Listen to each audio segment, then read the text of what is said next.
Aadmi party అనుకున్నదే జరిగింది. MP Raghav Chadha ఆ పార్టీకి గుడ్ బై చెప్పి బీజేపీలోకి చేరారు. రాఘవ్ను రాజ్యసభలో పార్టీ అధికారిక పదవి నుంచి తొలగించింది ఆప్. ఇది జరిగిన 10 రోజులు గడవక ముందే ఆప్ రాజ్యసభ ఎంపీ రాఘవ్ చద్దా ఆప్కు రాజీనామా చేసి బీజేపీలో చేరుతున్నట్లు ప్రకటించారు. ఆయనతో కలిపి మరో 7 ఆప్ రాజ్యసభ ఎంపీలు కూడా కమలం పార్టీలో చేరేందుకు సిద్ధమయ్యారు. ఆర్టీసీ డ్రైవర్ శంకర్ గౌడ్ మరణం ప్రభుత్వ హత్య అని బండి సంజయ్ విమర్శించారు. కాంగ్రెస్ తన ఎన్నికల హామీలను వెంటనే అమలు చేసి కార్మికులను ఆదుకోవాలని ఆయన డిమాండ్ చేశారు. కార్మికులు ఎవరు ఆత్మహత్యలకు పాల్పడవద్దని కోరారు. ఆర్టీసీ కుటుంబాలకు తమ పూర్తి మద్దతు ఉంటుందని బండి సంజయ్ హామీ ఇచ్చారు. నర్సంపేట మండలం ముత్తోజిపేటలో ఆర్టీసీ డ్రైవర్ శంకర్ గౌడ్ అంతిమయాత్ర తీవ్ర ఉద్రిక్తతకు దారితీసింది. మృతదేహాన్ని డిపోకు తీసుకెళ్లేందుకు యత్నించిన మాజీ ఎమ్మెల్యే పెద్ది సుదర్శన్ రెడ్డిని పోలీసులు అరెస్ట్ చేయడంతో బీఆర్ఎస్ శ్రేణులు పోలీసుల మధ్య భారీ తోపులాట జరిగింది. మాజీ ఎమ్మెల్యేను తీసుకెళ్తున్న పోలీసు వాహనాన్ని కార్మికులు అడ్డుకోవడంతో ఆ ప్రాంతంలో ఆందోళనకర పరిస్థితి నెలకొంది.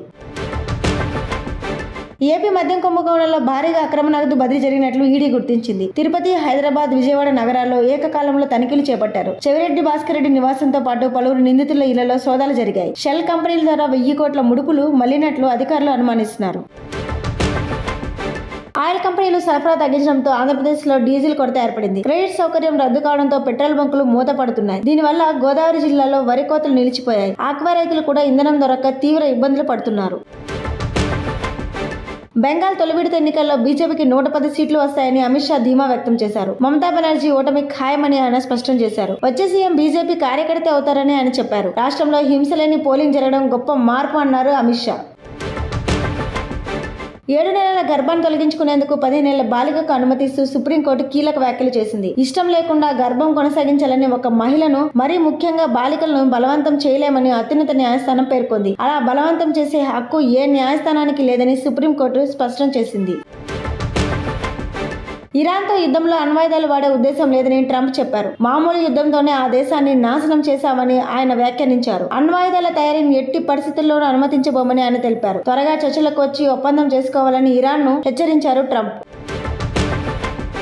నటి తమన్నా శరీర రంగుపై చేసిన వ్యాఖ్యలను తప్పుగా అర్థం చేసుకోవద్దని అన్ను కపూర్ కోరారు. ఆమె అందాన్ని మెచ్చుకోవడమే తన ఉద్దేశమని ఆయన వివరణ ఇచ్చారు. తమన్నా మనస్తాపానికి గురైతే ఆమె కాళ్ళు పట్టుకోవడానికైనా సిద్ధమన్నారు. తన మనసులో ఎలాంటి చెడు ఉద్దేశం లేదని ఆయన క్లారిటీ ఇచ్చారు. దురంధర్ సినిమాలో కామెడీతో అలరించిన రాకేష్ బేడికి అరుదైన గౌరవం దక్కింది. ఆయన నటనకు మెచ్చిన నిర్మాతలు భారీ తోషకం ఇచ్చారు. ఒప్పందం ప్రకారం ఇచ్చే 50 లక్షలకు అదనంగా మరో ₹1 కోటి బోనస్ అందించారు. ఆయన అంకిత భావాన్ని గౌరవిస్తూ ఈ నిర్ణయం తీసుకున్నట్టు సమాచారం.